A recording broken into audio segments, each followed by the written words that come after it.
Assalamualaikum warahmatullahi wabarakatuh. Bagaimana kabarnya anak-anak? Semoga kalian semua dalam kondisi sehat sehingga dapat mengikuti pembelajaran hari ini dengan sehat. Hari ini kita akan belajar tema 4, subtema 3, pembelajaran 5 dan 6. Langsung saja kita mulai ya. Kalian bisa membuka buku tema 4 kalian halaman 137. Lihat bersama-sama, di sana ada Dayu dan teman-teman. Mereka sedang bermain di halaman rumah. Nah, sebelum bermain, kebersihan lingkungan harus diperhatikan. Coba kita amati percakapan antara Dayu dan teman-teman. Sini Dayu berkata, teman-teman, sebelum bermain, mari kita bersihkan dulu tempat ini. Nah, teman-teman yang lain pun setuju. Daun-daunnya harus dibersihkan. Kenapa? Karena ternyata sampah di daunan bisa dikumpulkan dan diolah menjadi pupuk kompos. Oke, dari gambar ini, lihat ya tugas yang pertama, buka buku kamu halaman 138. Di sini ada 5 buah pertanyaan. Kamu bisa menjawab berdasarkan gambar tadi ya. Dari nomor 1 sampai nomor 5. Tugas 1 ditulis di buku tulis soal dan jawabannya. Oke. Selanjutnya, kita lihat di halaman 139. Di sana ada tabel yang merupakan teka-teki di sini ya, kata-kata acak.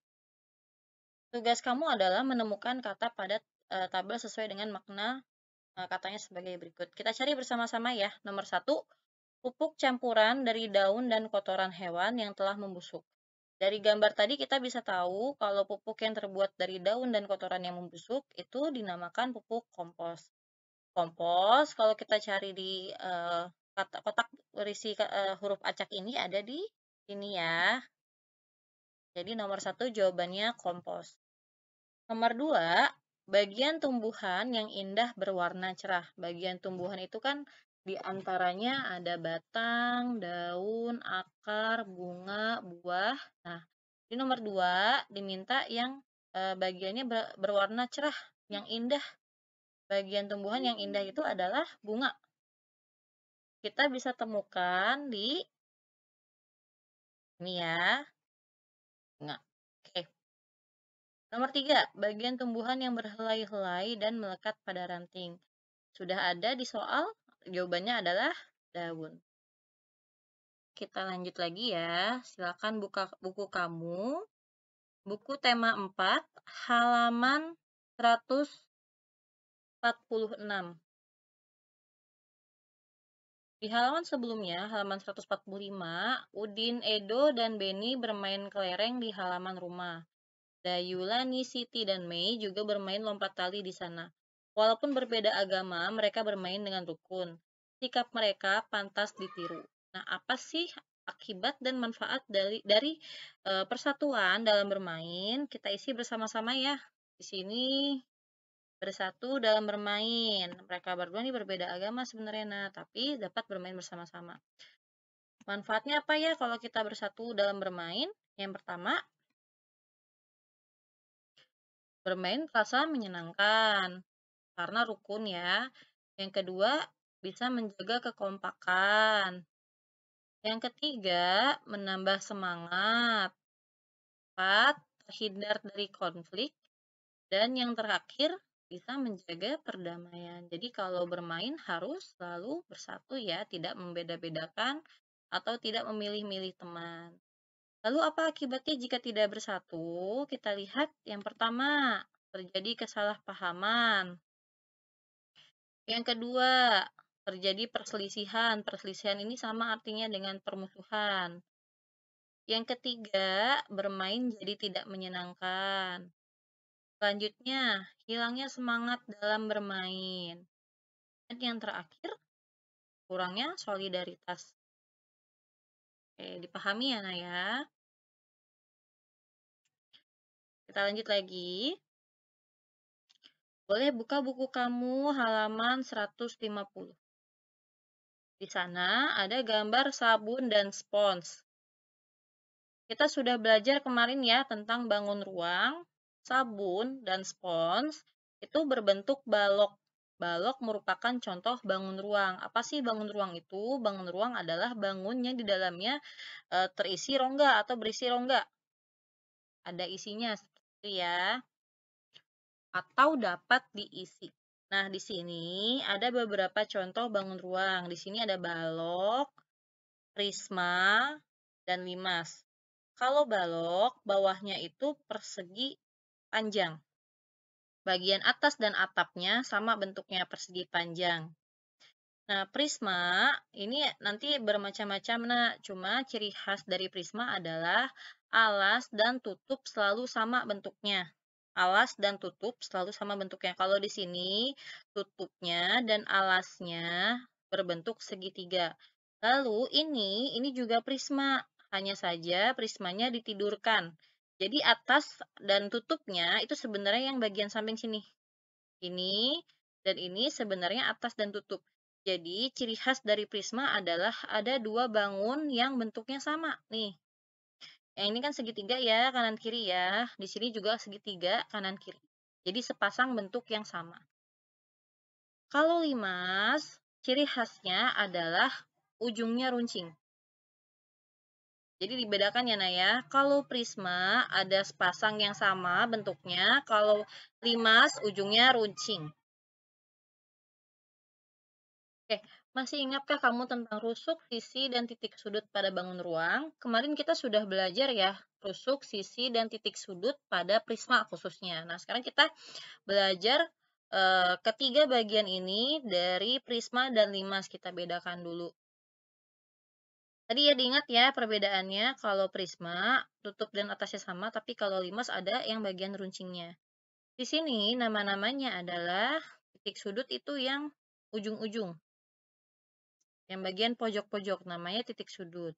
Kalau rusuk bagian tulangnya. Sedangkan sisi adalah bagian yang membentuk bangun datarnya.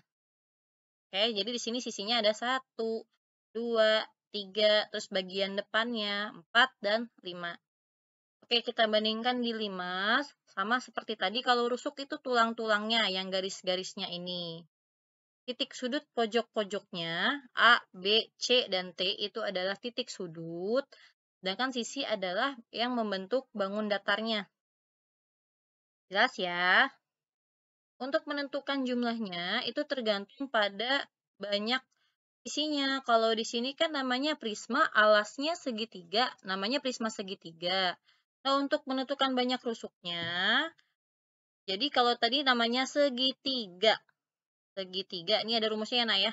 Nanti kita pelajari sama-sama, tapi sebelumnya boleh ditulis aja, dicatat saja. Oke, lebih jelasnya di sini. Kita lihat untuk prisma dulu. Karena dia alasnya bentuknya segitiga, maka untuk rusuknya adalah 3 kali 3. Karena rumusnya tadi adalah banyak sisi. Segitiga berarti sisinya 3. Di sini kita tulis 3 kali 3 adalah 9, seperti itu ya. Sisinya, tadi rumusnya adalah banyak sisi ditambah 2, berarti 3 tambah 2. Sedangkan untuk titik sudut, banyak sisinya adalah tadi 3 ya, segitiga ya. 3 kali 2, maka titik sudutnya ada 6. 1, 2, 3, 4, 5, 6. Gitu ya. Rusuknya 3 kali 3, 1, 2, 3, 4, 5, 6, 7, 8, 9. Jelas ya. Kalau rusuk tadi, kalau sisi tadi sudah Ibu jelaskan di awal. Oke, limas. Limas, rumusnya adalah ini tadi ya. Rusuknya banyak sisi kali 2, sisinya ditambah 1, titik sudut ditambah 1. Nah, di sini bawahnya bentuknya adalah segitiga. Segitiga. Berarti kalau untuk rusuk adalah 3 dikali 2, ada 6. Kita buktikan rusuknya 1, 2, 3, 4, 5. Oh, untuk sisi 3 ditambah 1, karena tadi rumusnya adalah banyak sisi tambah 1. 1, 2, yang belakang 3, bawah 1 lagi jadi 4. Untuk titik sudutnya, rumusnya adalah banyak sisi ditambah 1. Kita hitung bersama-sama. 1, 2, 3, 4. Jadi gitu ya, tergantung banyak sisi alasnya. Ini segitiga, maka di sini 3 semua. Ini juga segitiga bawahnya, maka di sini 3 semua. Oke. Sebagai latihan, tolong kamu buka buku tema 4 kamu, halaman 151 sampai 152. Ibu jelaskan dulu ya, tugasnya nanti dalam bentuk Google Form agar kalian tidak perlu menggambar lagi. Nah, di sini yang tadi bentuknya adalah prisma segitiga. Ingat, yang ada sepasang nih bentuknya adalah segitiga ya, Nak. Jadi di sini sisinya ada 3. Tinggal kamu cari tahu rusuk, sisi, dan titik sudutnya berapa. Boleh pakai rumus yang tadi, boleh juga kamu hitung saja. Contoh rusuknya tinggal dihitung gini, 1, 2, 3, 4, 5, 6, 7, 8, 9. Boleh seperti itu, boleh juga dimasukkan ke rumus yang sudah Ibu jelaskan. Nah, kalau di sini segi berapa ini? Kita hitung. Alas satu tutupnya nih. 1, 2, 3, 4, 5. Berarti dia segi 5. Oke, yang ini adalah yang atasnya runcing tadi namanya limas. Bawahnya segi 4. 1, 2, 3, 4. Nanti tinggal kamu cari tahu rusuk, sisi, dan titik sudutnya. Kalau ini limas segi 3. Bawahnya segitiga. Yang bawah 5 segi 5. Nah, tinggal kamu hitung saja ya, nanti ada berapa. Oke, tugas kedua nanti dalam bentuk Google Form. Oke, sekian tugas dan materi hari ini. Sampai bertemu di pembelajaran berikutnya. Jangan lupa mengerjakan tugas yang sudah Ibu berikan. Semangat! Wassalamualaikum warahmatullahi wabarakatuh.